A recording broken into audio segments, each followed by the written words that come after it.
Hola, como sabes, el embarazo es el periodo que transcurre desde la implantación del óvulo fecundado en el útero hasta el momento del nacimiento de término del bebé. Ahora bien, te explico que con base en las características favorables o desfavorables por parte de la madre o el feto, un embarazo puede ser de bajo riesgo o de alto riesgo. Un embarazo de bajo riesgo es aquel que transcurre en patrones de normalidad y en el que no se detectan anomalías maternas ni fetales que pudieran conducir a una evolución desfavorable de la gestación o el nacimiento.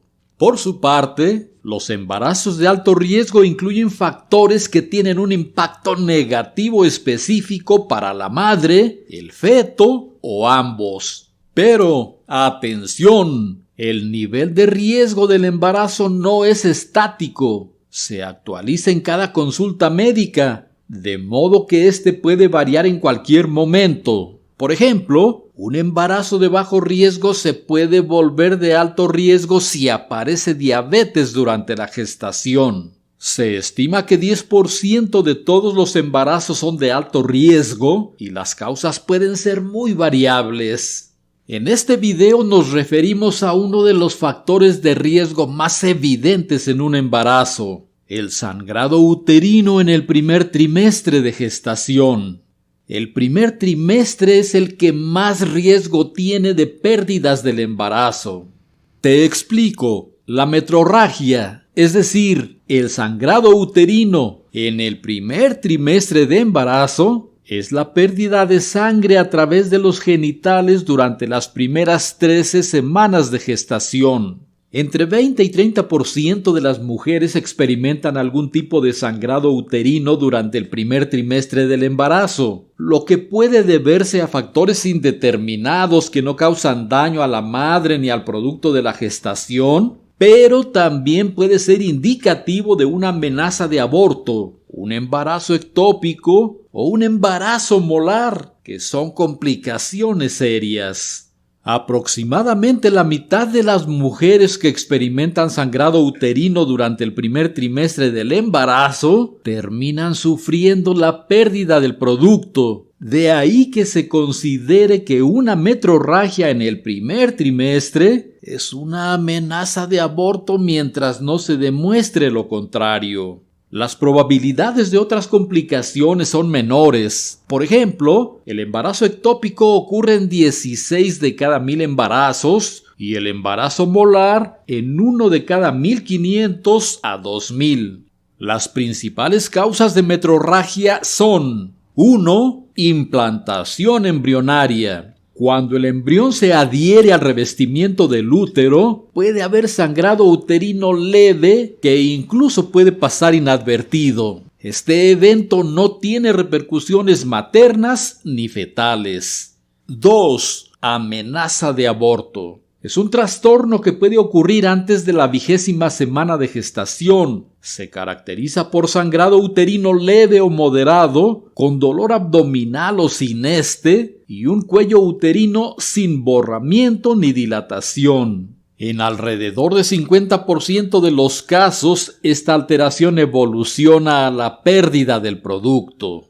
3. Aborto espontáneo. La tasa de pérdida del producto de la gestación es de 10 a 15% y la mayor parte de los casos ocurren en el primer trimestre de embarazo. Las principales causas de este trastorno son las alteraciones cromosómicas del producto, así como la salud de la madre. Por ejemplo, problemas hormonales, infecciones, diabetes mellitus, enfermedades tiroideas, lupus y anomalías intrauterinas.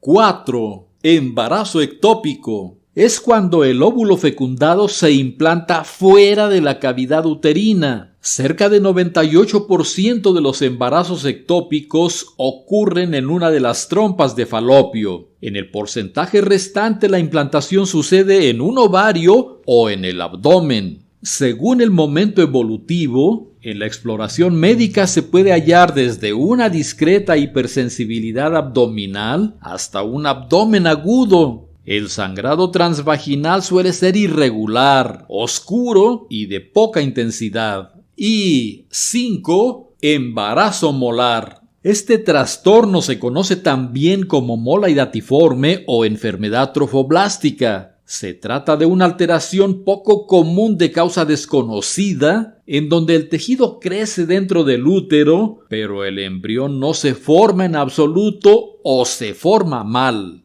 El embarazo molar causa metrorragia en la primera mitad del embarazo en más de 95% de los casos. Puede haber dolor abdominal leve o nulo. Ocasionalmente se presenta expulsión de vesículas que constituyen el tejido molar característico.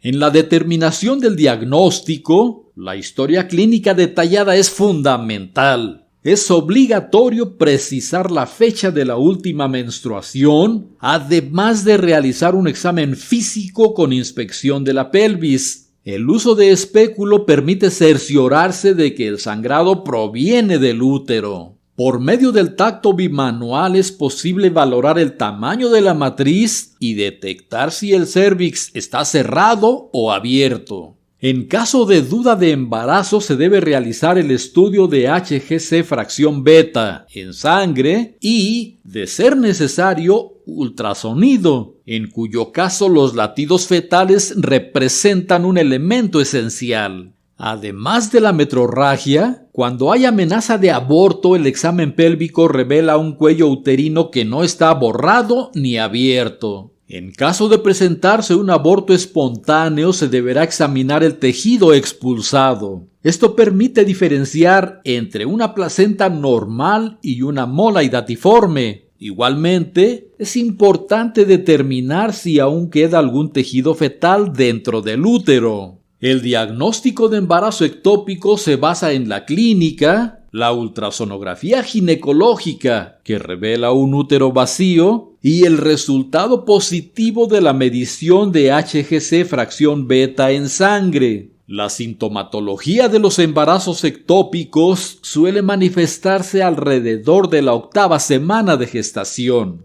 El embarazo molar, por su parte, se caracteriza por amenorrea con sintomatología de toxemia. Esto es, vómito intenso, preeclampsia precoz, que incluye hipertensión arterial e hinchazón de los pies, e hipertiroidismo. En el ultrasonido se observa el trofoblasto con vesículas, lo que se conoce como imagen en tormenta de nieve o en panal de abejas, ausencia de latido cardíaco fetal y presencia de quistes tecaluteínicos ováricos. Respecto del tratamiento, si el sangrado de origen uterino es escaso, no persiste en el tiempo y no se acompaña de dolor abdominal, no requiere tratamiento alguno y normalmente no es motivo de preocupación. Si el sangrado es leve o moderado, persiste en el tiempo o va acompañado de dolor abdominal, es importante descartar la presencia de alguna complicación del embarazo. Y si el sangrado es intenso, se debe enviar de inmediato a la paciente a servicio hospitalario. Bueno, es recomendable tener en mente este video, pues en algún momento puede ser de utilidad para saber qué hacer ante una situación como las mencionadas. Nos vemos en otro video. ¡Buena suerte!